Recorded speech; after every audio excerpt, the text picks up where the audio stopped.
My parents gave my room to my stepsister, but she smashed a wall and ended up paralyzed. Now I'm living my best life, knowing they can't do anything. I was 17 when my dad remarried Linda, who brought her 15-year-old daughter Madison into our lives. Madison was the golden child from day one. Anything she wanted, she got. Within weeks, Linda decided Madison needed more space for her creative expression. My room had the best natural light, so they demanded I move to the basement. I refused. This was my room since I was 8. My mom's paintings still hung on the walls. Dad cornered me in the kitchen. "You're being selfish. Madison needs this for her mental health. You'll understand when you're older." I stood my ground. "Mom would never let this happen." His face went cold. "Your mother isn't here. Linda is. Get over it." 3 days later, I came home from school to find my door removed from its hinges. All my belongings were dumped in the musty basement. Madison was already redecorating, ripping down Mom's paintings and tossing them in the trash. When I tried to grab them, Linda blocked me. "Madison deserves a fresh start without your dead mother haunting her space." I saved what I could and retreated to my new prison. Madison transformed my room into an Instagram aesthetic nightmare. Fairy lights everywhere, a ring light setup, neon signs. She'd blast music until 2 a.m. for her TikToks while I studied for finals in a concrete box with exposed pipes. When I complained,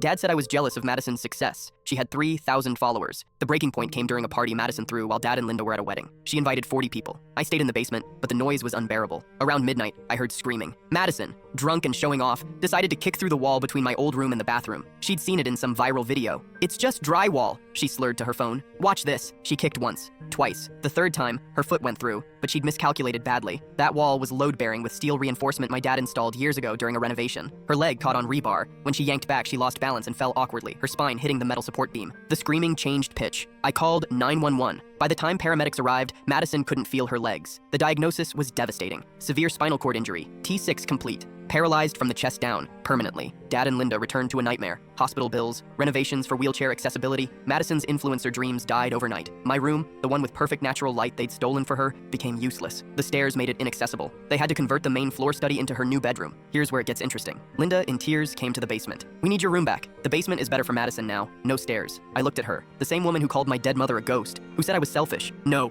"What do you mean, no?" Her voice cracked. "She needs ground floor access. Figure it out. This is my space now. You made that decision." Dad tried next. "Son, please. We made a mistake. You made a choice." Madison made a choice. I'm making mine. They couldn't legally force me out. I was still a minor, and kicking me out would mean CPS involvement they couldn't afford with a newly disabled daughter. The insurance barely covered Madison's modifications. They were drowning financially and emotionally. Every day, I'd come home to the sound of physical therapy sessions, medical equipment deliveries, and Linda's constant crying. I stayed in that basement until I turned 18 and left for college. On a full scholarship I'd earned myself. Those months were tense. Madison would wheel past the basement door and glare. Linda stopped speaking to me entirely. Dad looked older every week. 4 years later, I was thriving. Software engineering degree, great job, my own place filled with natural light. I came back once for my grandmother's funeral. Madison was bitter, Linda exhausted, Dad defeated. He pulled me aside. "I know we failed you. I'm sorry." I nodded. "I hope Madison's doing okay with her recovery." That was it. No anger, no gloating, just indifference.